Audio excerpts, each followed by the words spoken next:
Carta de Tiago, vamos falar sobre a Carta de Tiago, capítulo 2, caso você queira acompanhar aí. Estamos aqui na nossa o quarto episódio já. Hoje nós vamos falar sobre a fé viva da Carta de Tiago, capítulo 2. Opa, volta aqui, foi demais. Capítulo 2, versículos 14. Hoje um ponto bem interessante sobre essa carta que a gente quer conversar. Capítulo 14. Eu vou fazer a leitura até o versículo 26. Você pode acompanhar aí, novamente. Eu vou fazer a leitura aqui na tradução da Almeida Atualizada. Você pode também acompanhar na sua tradução. Assim está escrito. Epístola de Tiago, capítulo 2, versículo 14. Meus irmãos, qual é o proveito se alguém disser que tem fé, mas não tiver obras? Será que essa fé pode salvá-lo? Se um irmão ou uma irmã estiverem com falta de roupa e necessitando do alimento diário, e um de vocês lhe disser, vão em paz, tratem de se aquecer e alimentem-se bem, sem, contudo, lhes dar o necessário para o corpo, qual é o proveito disso? Assim também a fé, se não tiver obras, por si só está morta. Mas alguém dirá, você tem fé e eu tenho obras. Mostre-me essa sua fé sem obras, e eu com as obras lhe mostrarei a minha fé. Você crê que Deus é um só? Faz muito bem. Até os demônios creem e tremem. Seu tolo, você quer ter certeza de que a fé sem as obras é inútil? Por acaso não foi por obras que Abraão, nosso pai, foi justificado quando ofereceu o seu filho Isaque sobre o altar? Você percebe que a fé operava juntamente com as suas obras e que foi pelas obras que a fé se consumou. E se cumpriu a Escritura que diz, Abraão creu em Deus e isso lhe foi atribuído para a justiça. E ele foi chamado amigo de Deus. Vocês percebem que uma pessoa é justificada por obras e não por fé somente. De igual modo, não foi também por obras que a prostituta Raabe foi justificada quando acolheu os emissários e os fez partir por outro caminho? Porque assim como o corpo sem espírito é morto, assim também a fé sem obras é morta. Eita! Pega! Segura essa aí! Nossa, esse texto é muito nos dedos, cara. É muito nos dedos. Vamos conversar sobre ele? Vamos pegar aqui minhas anotações que eu tinha esquecido. Já imaginaram se nós tivéssemos como o único escrito de salvação apenas essa parte da carta de Tiago? Já pensaram isso? Vamos imaginar somente isso. Temos apenas um escrito aqui para o ser humano ser salvo e é esse trecho que nós acabamos de ler. Se anulássemos todo o restante da sua carta, a salvação seria somente através da fé em Cristo? Se nós não considerássemos a carta de Tiago como um todo, a salvação seria somente pela fé em Cristo? Bem, primeiramente que nós nem conheceríamos a Cristo, pois nessa parte do texto que nós lemos, Tiago não fala sobre Cristo. Se essa fosse a única parte que nós tivéssemos da Escritura, provavelmente nós poderíamos dizer que jamais seria a palavra de Deus, pois não fala de Cristo. Mas como assim? Se isso aqui é o próprio Tiago que está falando? Ainda bem que isso não existe, isso que eu acabei de falar. Ainda bem que a carta é um organismo só, a carta como um todo. Que se algo é retirado do seu contexto, perde totalmente o seu significado. Por isso, nunca é demais nós relembrarmos alguns pontos dessa carta. Primeiro e mais importante, Tiago está escrevendo essa carta para cristãos. Ele tem isso na sua mente, eu estou escrevendo uma carta para cristãos. Ou seja, para as pessoas que já creem e já são salvas em Cristo. Isso é um ponto muito importante. Segundo, Tiago inicia a sua carta nos lembrando que precisamos ouvir primeiro e falar depois. Lá no capítulo 1. Primeiro nós ouvimos a salvação em Cristo e depois nós anunciamos. Tiago, após falar desse ouvir, né, tardios no falar, desse ouvir, fala da misericórdia que nós recebemos, qual nós conversamos no culto da semana passada. E essa misericórdia nós recebemos somente através de Cristo. E que essa misericórdia é estendida para o nosso semelhante. E aqui, no capítulo de hoje, no versículo de hoje, Tiago está reforçando essa ação. Como eu falei antes, essa é uma carta que, se nós lermos apenas esse capítulo, algo que a gente leu aqui, a gente diz, então não é somente pela fé, é pelas obras que o ser humano é salvo. Tiago fala da fé e das obras, e das boas obras. E ele fala de uma forma que seria, olha, não tem como andar separado fé e boas obras. Isso é algo que não acontece. Por isso Tiago é tão enfático nesse capítulo 2, nesse trecho que nós lemos aqui. Ele repete várias vezes essa questão da fé e obras. Eu vou tentar dar um exemplo. Como eu sempre digo, exemplos são perigosos, mas às vezes eles nos ajudam a pensar um pouco melhor. Semana passada foi Dia dos Pais, né? Dia dos Pais.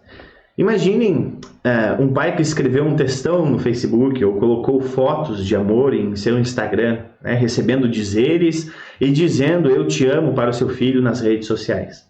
Porém, ele é um pai totalmente ausente, que no dia a dia não expressa seu amor em ações pelo seu filho. Nessa situação, Tiago diria, esse amor é falso. Esse amor paterno está morto. Eu até coloquei aqui amor de Facebook ou Instagram, né? Hoje em dia isso é um perigo. A gente coloca no Facebook e no Instagram algo que às vezes é muito diferente da realidade, né? E normalmente pode ser que às vezes a gente faça isso não para impressionar a nós mesmos ou para nos colocarmos aquilo que estamos sentindo no momento, mas para impressionarmos outras pessoas pensando algo que às vezes não somos o tempo todo. Acho que através desse exemplo do pai, né, do amor do pai pelo filho, apenas um amor de rede social, esse exemplo ficou um pouco mais fácil de enxergar o que Tiago está tentando nos falar aqui. E aqui nessa carta, não posso contradizer Tiago, tentando fazer uma ginástica teológica, dizendo que Tiago estava equivocado, não, que não é bem assim, que a questão das obras que Tiago está falando ali é apenas algo diferente do que ele realmente estava querendo dizer. Não. O que está escrito, está escrito. E pela graça de Deus nós temos isso hoje. Abrindo um parênteses, né? Alguns comentaristas sempre falavam que, até mesmo Lutero comentou sobre isso, que Tiago não entendeu a graça, né? A teologia da graça do apóstolo Paulo. E aí, para fazer um contraponto ao apóstolo Paulo, Tiago escreve também algumas questões. Mas não é nada disso. Tanto Paulo como Tiago sabiam muito bem o que era a graça de Deus.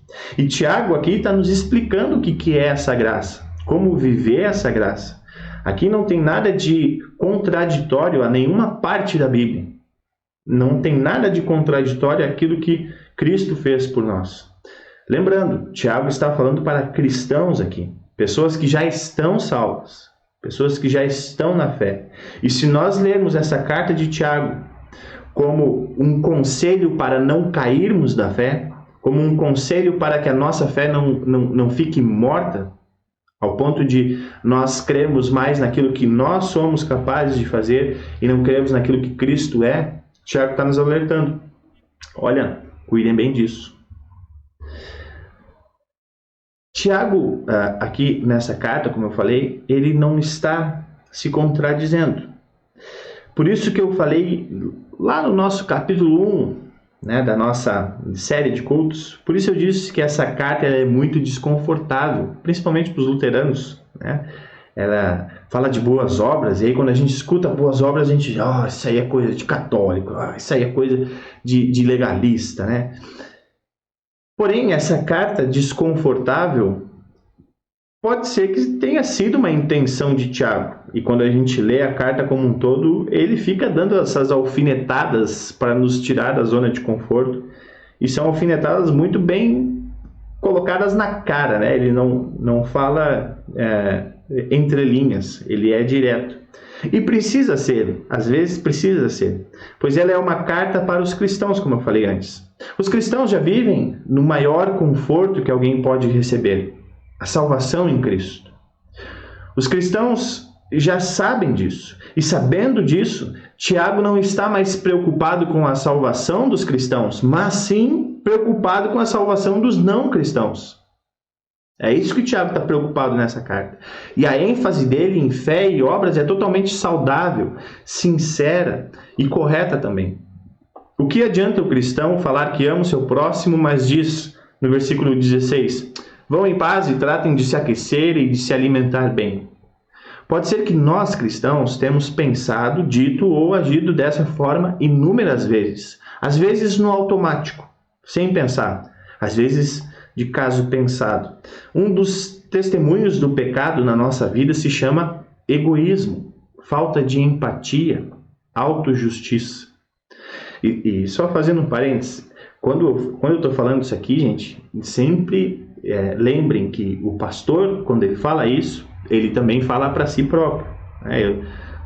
Aquele que está vos falando também age dessa forma. Várias vezes eu não disse com essas frases, mas eu digo, não, vai em paz, o governo vai te ajudar nessa situação. Né? Não, vai em paz, alguém vai poder te ajudar em tal situação.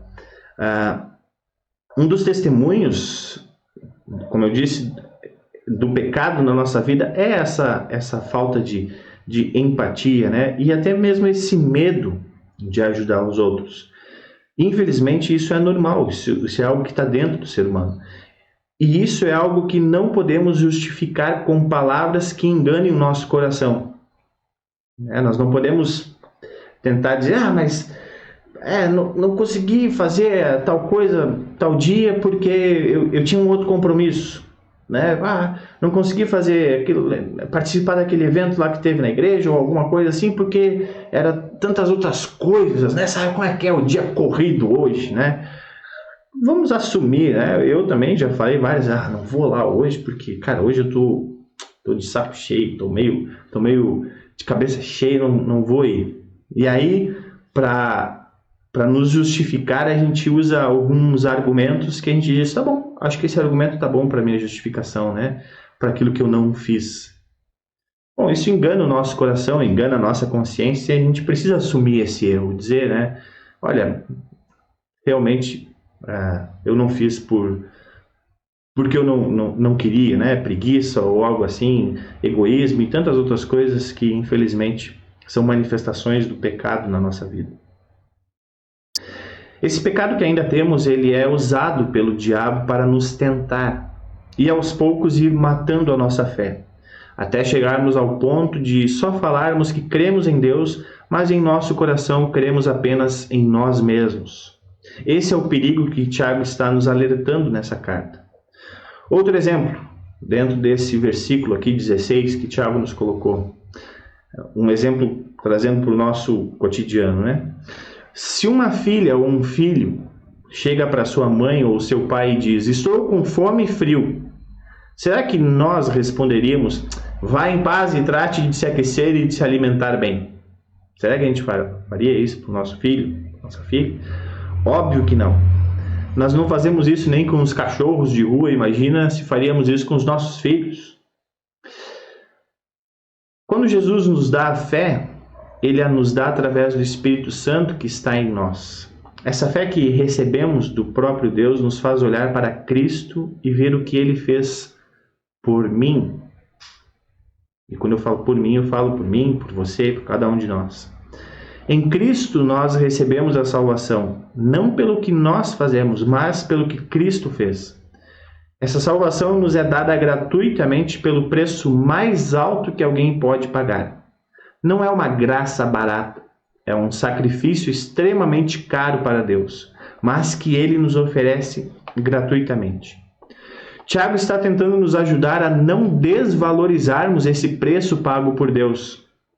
A não falarmos assim, ok, Jesus me salvou, maravilha, vou fazer e acontecer agora aqui, porque é só pedir o perdão dos pecados que está tudo tranquilo.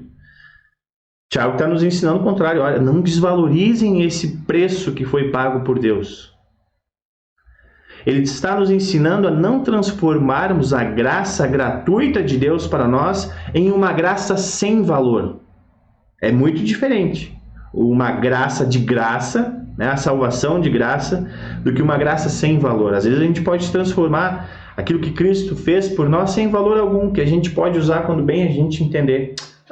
Agora eu acho que eu estou precisando de um perdão dos pecados aqui, porque realmente, então vou pegar. Não, agora não. Esse pecado aqui eu não quero perdão, porque esse pecado aqui é meu, né? E ele está me fazendo bem, e eu não posso voltar atrás, né? Então eu vou ficar com ele. E para esse pecado aqui, Deus não precisa me perdoar. Para esse erro aqui que eu cometi com razão esse erro. Então eu não preciso do perdão. Isso é transformar a graça em algo sem valor algum. As boas obras mostram como essa graça de Deus é algo impagável e totalmente caro. Por mais coisas boas que nós façamos, jamais iremos pagar o preço da nossa salvação. Vejam bem, a nossa salvação foi feita através de uma obra só, que é a obra de Cristo. E através dessa obra, através de Cristo, é que nós somos salvos. As nossas boas obras não nos dão a salvação. E Tiago deixa muito claro isso na carta dele como um todo. Quem nos dá a salvação é a misericórdia de Cristo, é aquilo que Cristo fez. Então, para quem serve as boas obras? Por que Tiago está falando e insistindo para os cristãos fazerem boas ações para as outras pessoas? Bom, como eu acabei de falar, as boas obras não são para Deus, são para o nosso semelhante. E é para eles que a nossa fé em Cristo se torna viva e ativa no amor. Deus não precisa das nossas obras, mas precisa que nós justifiquemos nossa fé em obras para o nosso próximo. Sendo assim, quando nós cuidamos dos nossos filhos, da nossa família, quando nós damos comida e aquecemos os nossos filhos, quando eles vêm pedir, pai, estou com fome, estou com frio, e nós, damos comida, os aquecemos, ali a fé acontece. Ali a fé está sendo manifestada e está sendo compartilhada. Mas vou abrir um pequeno parênteses aqui, né? Olha, estamos falando de obras. Um pai e uma mãe que cuida dos seus filhos, ali é uma boa obra. A fé está sendo expressada. E alguém poderia fazer a pergunta, mas e os que fazem boas ações, boas obras e não creem em Cristo?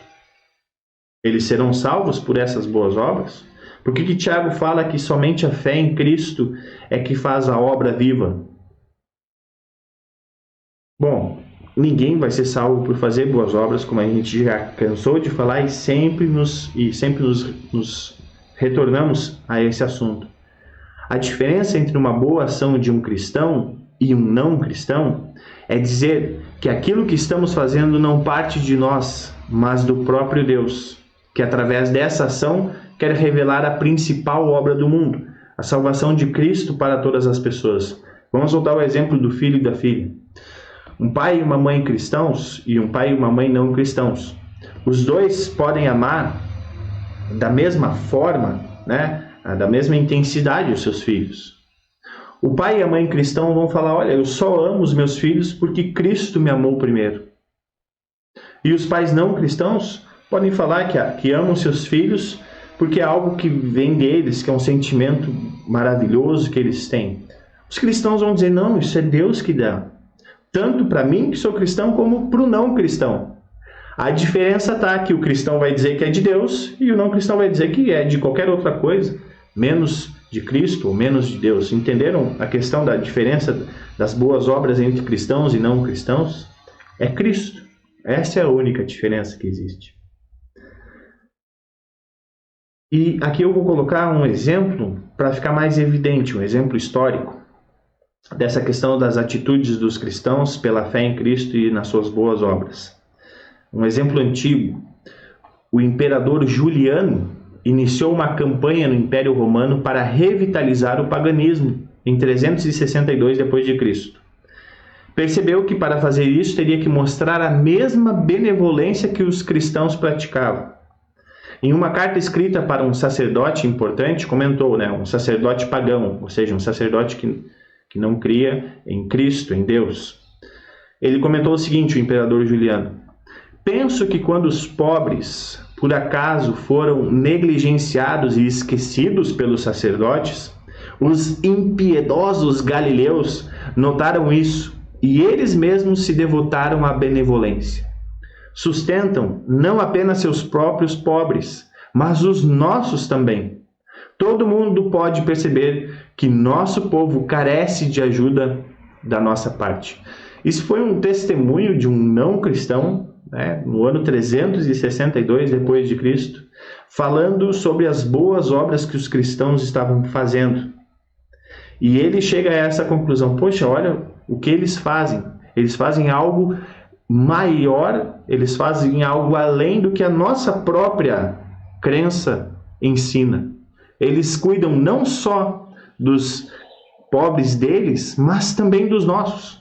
E isso é interessante que ele deixou colocado aqui, né? Isso é um exemplo para mostrar que a boa obra, que as ações que nós temos para com os necessitados, atrelado ao nome que nós carregamos, que é o nome de Cristo, isso faz com que as pessoas enxerguem quem?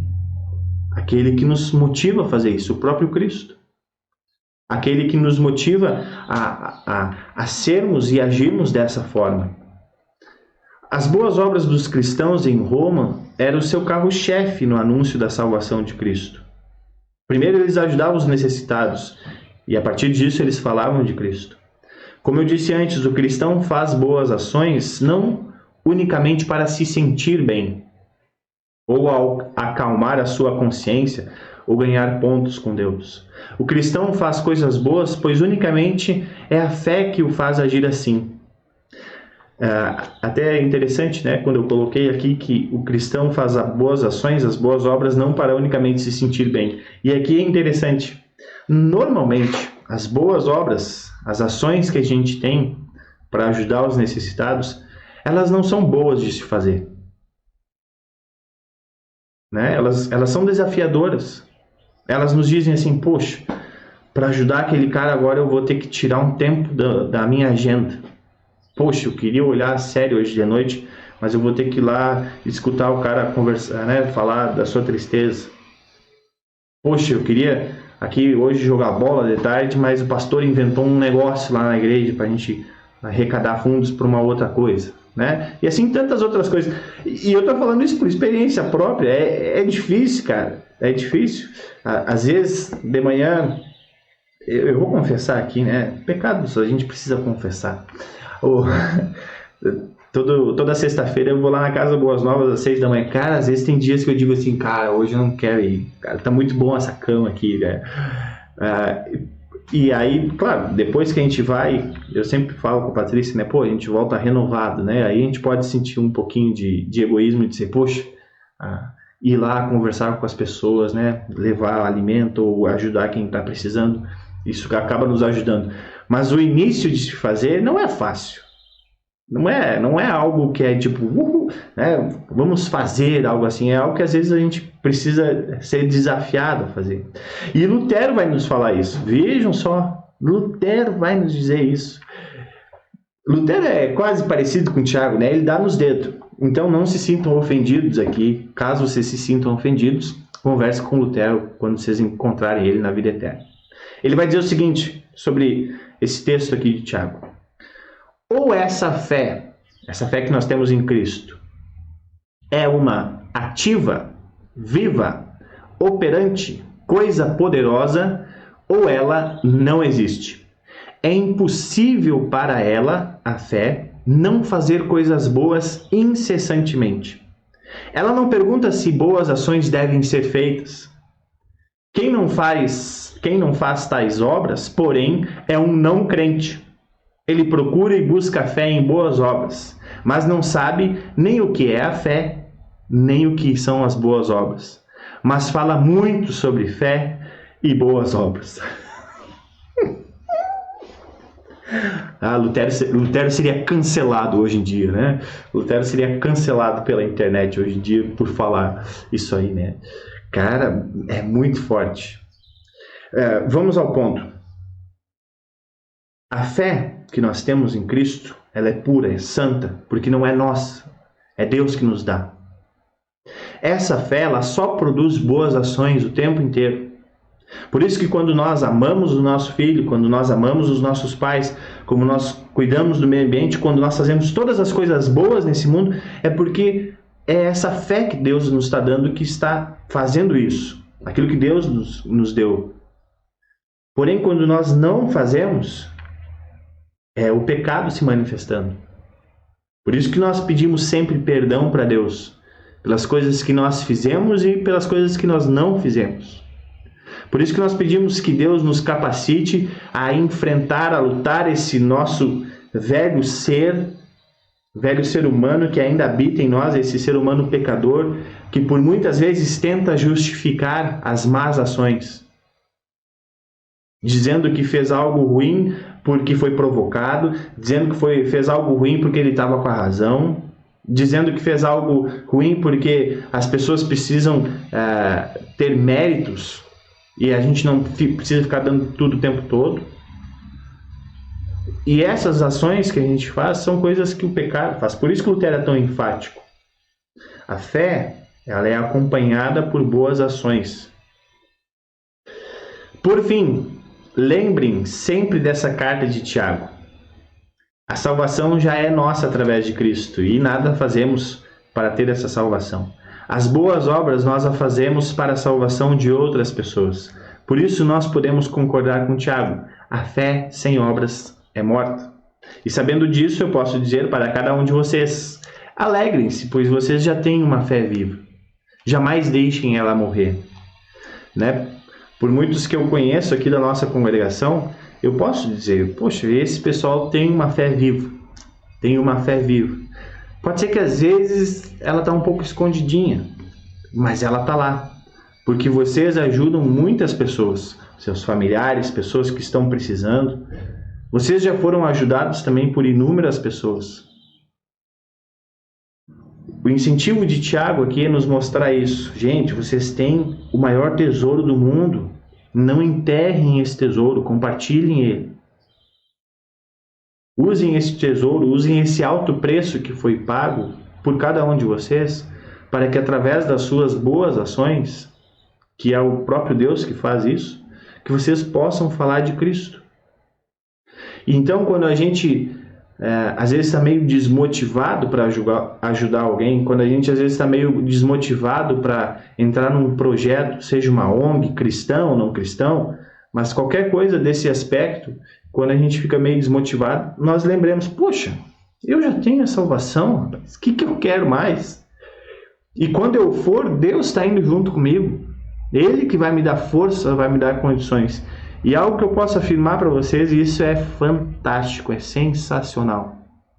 É algo que nos motiva, é algo que faz quase que nós vermos a ação de Deus ali.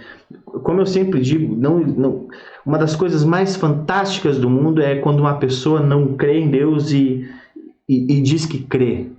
E às vezes ela diz isso quando a gente vai entregar um sopão na rua. Ou ela diz isso quando a gente está entregando uma cesta básica, ou ela diz isso quando a gente está dando uma carona para essa pessoa até tal lugar, ou várias coisas. A gente nem esperava às vezes, né? E aí as coisas acontecem, Deus vai nos colocando em situações e a gente diz, poxa Deus, eu nem estava preparado para isso, e o Senhor me colocou nessa situação. E depois que a gente passa por aquilo, a gente diz, poxa, mas cara, se não fosse por Deus, não teria desenrolado nada do que aconteceu. Então, o convite de Tiago é esse, olha, deem o primeiro passo. Deem o primeiro passo. Né?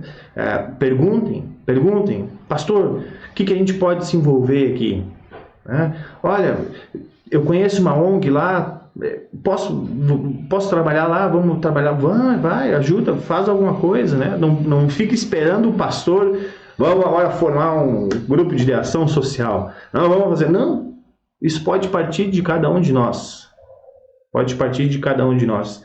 E é isso que nós aconselhamos a fazer, né? Como diz o próprio Jesus, o trabalho é muito e os trabalhadores são poucos. E cada cristão é um trabalhador nessa obra de espalhar o reino de Deus.